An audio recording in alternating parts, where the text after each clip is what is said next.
Bienvenue sur le banc des joueurs. Diane Ouellette, responsable des communications de la Ligue de hockey d'excellence du Québec, volet masculin. Alors aujourd'hui, on parle de la Ligue de hockey junior majeur du Québec versus notre réseau Midget Espoir. Vous savez que la Ligue de hockey d'excellence du Québec présente ce réseau-là.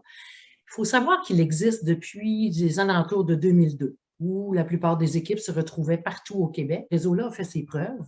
Et pour pouvoir vous en parler davantage, j'ai invité avec moi quelqu'un qui a vu le avant du réseau Espoir, l'arrivée du réseau Espoir, puis le présent du réseau Espoir.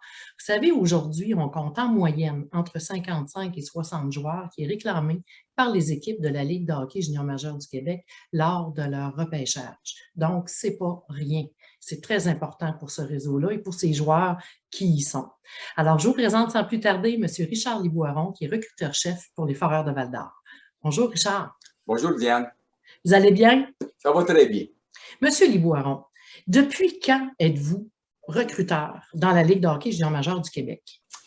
J'ai commencé en 2004 avec les Screaming Eagles du Cap-Breton pour déménager à Val-d'Or en 2013 avec toujours les mêmes responsabilités, c'est-à-dire recruteur-chef avec une équipe de scouts, là, des passionnés comme toujours. Mais avant ça, vous étiez déjà dans le hockey. Vous étiez déjà ben là. oui, moi j'ai commencé dans le niveau du coaching au niveau à l'année 81 avec l'ancienne très bonne ligue collégiale 3A pour après ça aller coacher dans le junior majeur, Verdun, Saint-Jean et Moncton, et pour après ça revenir au midget 3A avec dans le temps le Montréal-Bourassa. Donc, vous avez vu le avant de l'arrivée du réseau Midget Espoir et vous avez vu l'arrivée puis le présent. Parlez-nous de ça. Comment ça a été reçu et comment ça a évolué dans le temps? Parce qu'on quand même, quand on dit qu'on a entre 55 et 60 joueurs annuellement réclamés chez vous dans les équipes de la Ligue de hockey junior majeur du Québec, c'est pas rien, ça? Ben, non, c'est beaucoup de joueurs et puis on apprécie leur présence au niveau du M17. Si on parle de l'avant, allons-y de façon un petit peu égoïste. Avant l'arrivée du M17, ou autrement dit, avant la Ligue Espoir, il fallait encore magasiner plus pour ne pas échapper les quelques joueurs qui ne jouaient pas Midget 3A. Ça veut dire qu'on allait avoir obligatoirement du Midget 2A, quelques tournois Midget 2B. Donc, ça faisait beaucoup d'ouvrages pour sans regroupement des meilleurs.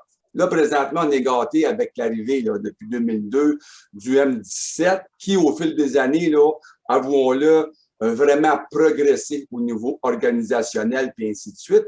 Maintenant, avec une belle ligue M17, on apprécie énormément les joueurs qui ne jouent pas Midget 3A, mais qu'on peut voir évoluer et évaluer dans le M17.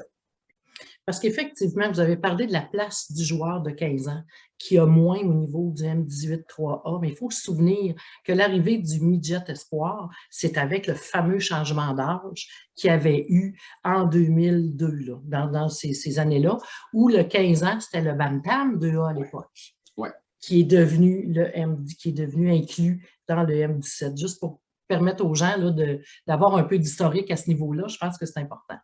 Oui, il fallait donner à ce moment-là. J'avais participé à ces rencontres-là en 2002.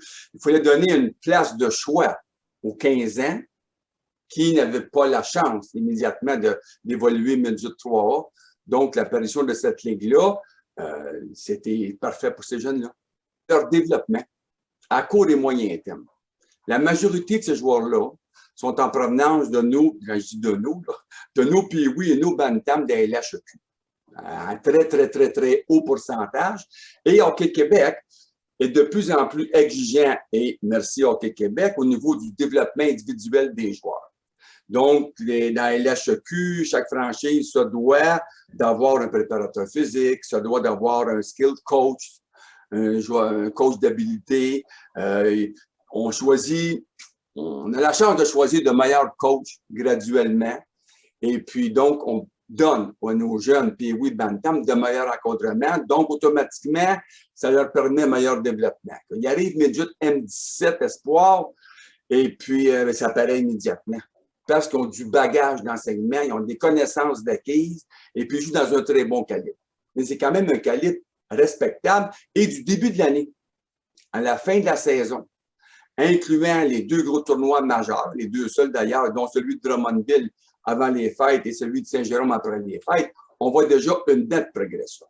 Et en plus, la majorité des joueurs qui sont appelés comme joueurs affiliés au Midget 3A, souvent, sont en provenance du Midget Espoir, que nous, on est capable de faire, de les voir jouer Midget Espoir, de les évaluer là, et par la suite, les meilleurs vont se faire évaluer à l'intérieur de la même saison dans le Midget 3A.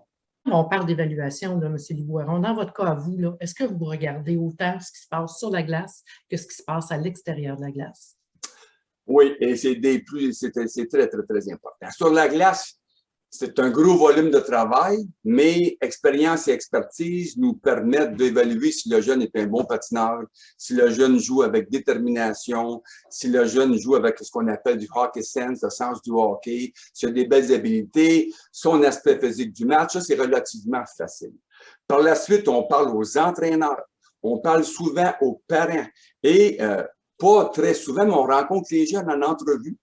Comme présentement, avec les Foreurs de Val-d'Or, nous sommes en entrevue live avec certains individus. On l'a dit toujours qu'au niveau athlète, ce qu'on voit sur la glace, c'est facile. On évalue ce qu'on voit, mais on veut connaître les individus.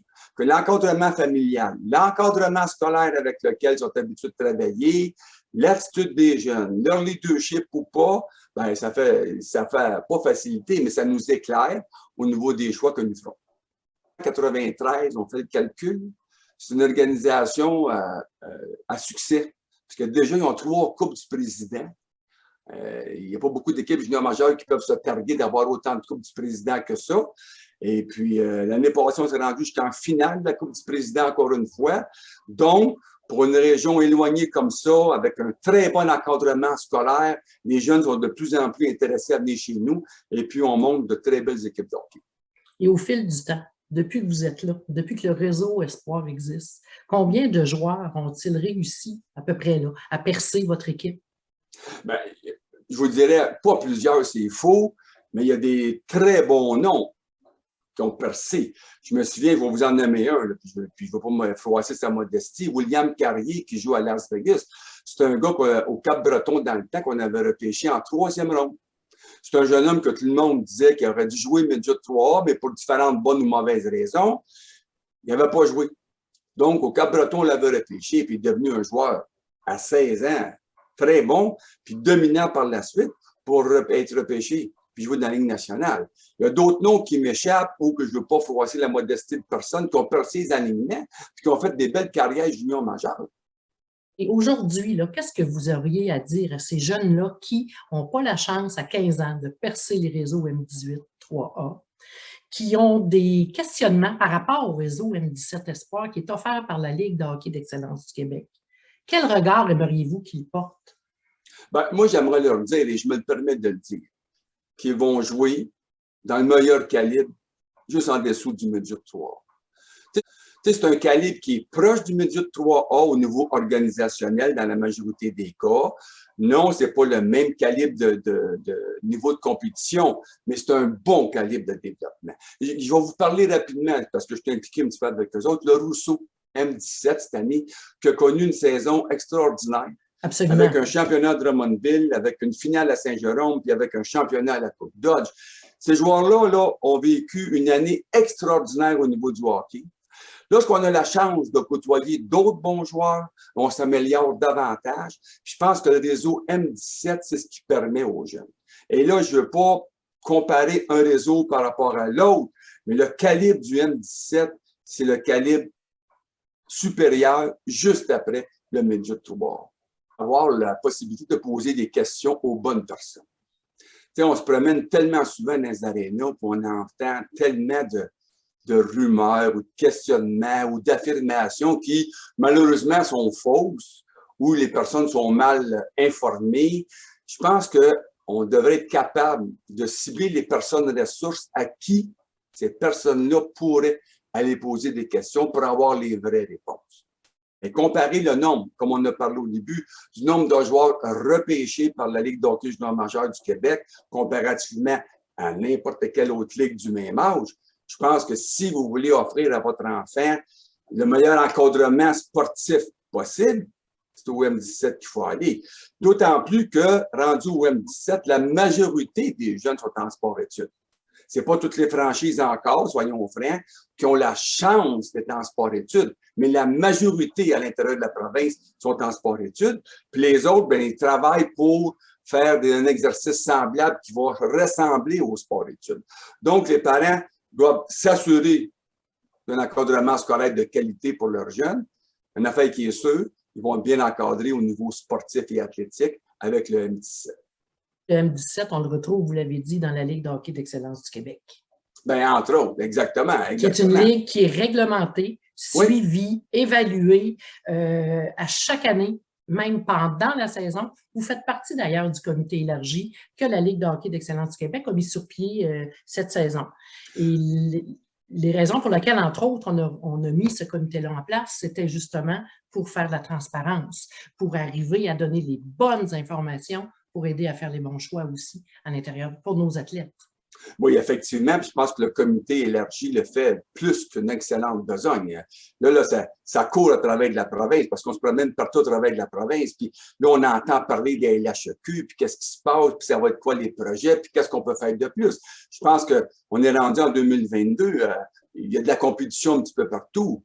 Que si on continue à améliorer notre offre de services comme on le fait depuis quelques années, puis encore plus cette année grâce au comité élargi, je pense que c'est une ligue qui va avoir de plus en plus de succès.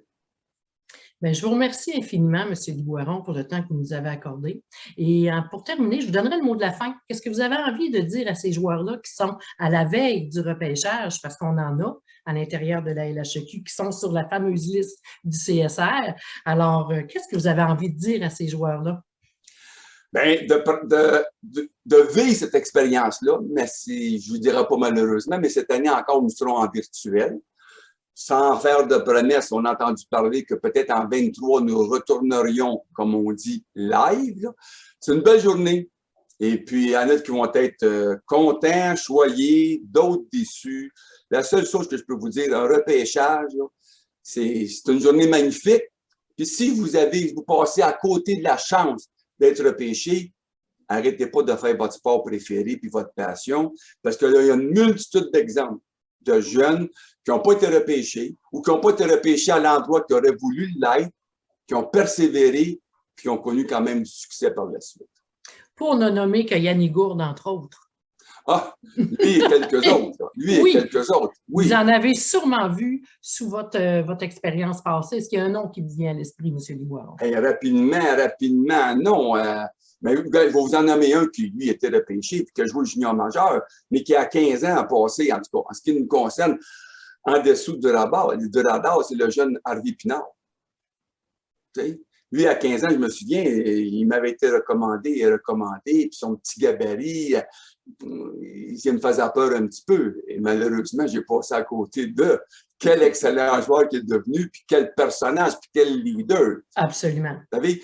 Fait qu'à ce moment-là, je me dis non, arrêtez pas vos rêves, parce qu'à 15 ans, on sait que le développement, n'arrive pas au même âge pour tout le monde. Il y a des jeunes à 15 ans qui sont bien, à 16 ans un petit peu plus, puis ils arrivent à 18, 19 ans, puis c'est des joueurs extraordinaires. Et je vais ajouter une petite note personnelle, surtout des personnes extraordinaires.